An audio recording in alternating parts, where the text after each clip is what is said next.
Treadwell. I'm a journalist.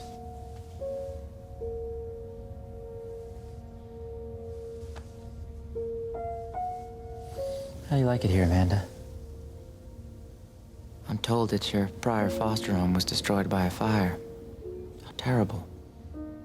Sometimes bad things happen to good people. Indeed. I'm here because your father says he's innocent, that he didn't do what they're saying. They proved it in court. Courts have been known to make mistakes. Do you think they made a mistake, Amanda?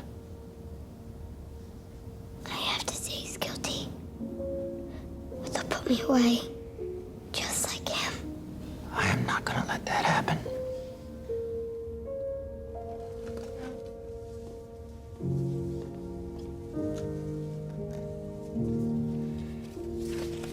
Keep this here where they can't find it.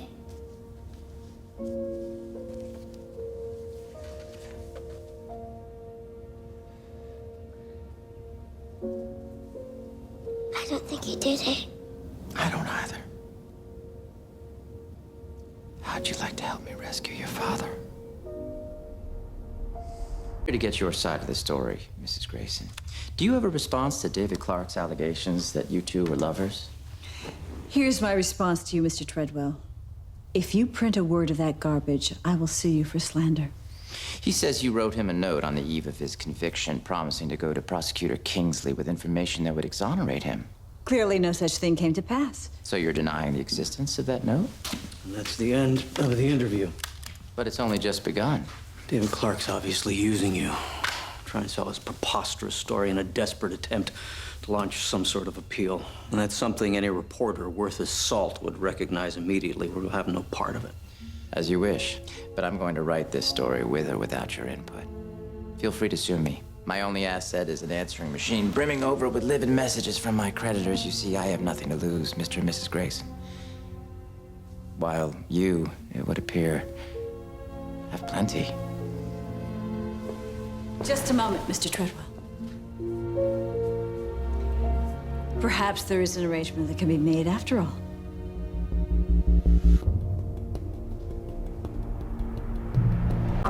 You have to understand the scope of the cover-up. We're talking about people on every level. Prosecutors, defense attorneys, friends, co-workers. We're setting aside the logistics of your theory. Why do you think all these people from your everyday life would turn on you so rapidly? Just promises of power, money, political favors. I mean, you name it. And then when I think those didn't work, they used threats. Think about it. They could put me in here. Imagine what else they're capable of. Fascinating footage. Clarke seems to be utterly convinced he's telling the truth. In his twisted mind, he is. The general consensus within the psychiatric community is advanced pathological narcissism. And no element of his story has been borne out by facts? Not a shred. For the average person leading an ordinary life, fame holds an hypnotic attraction.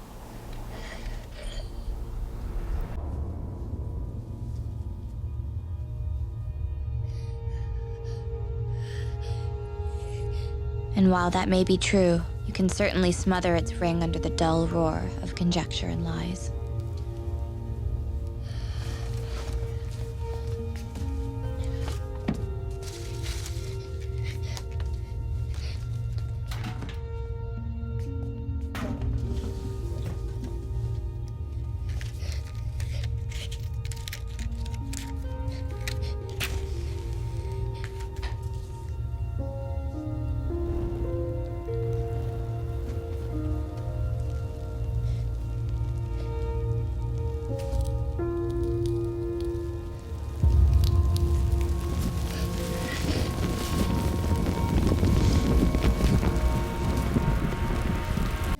Young lady.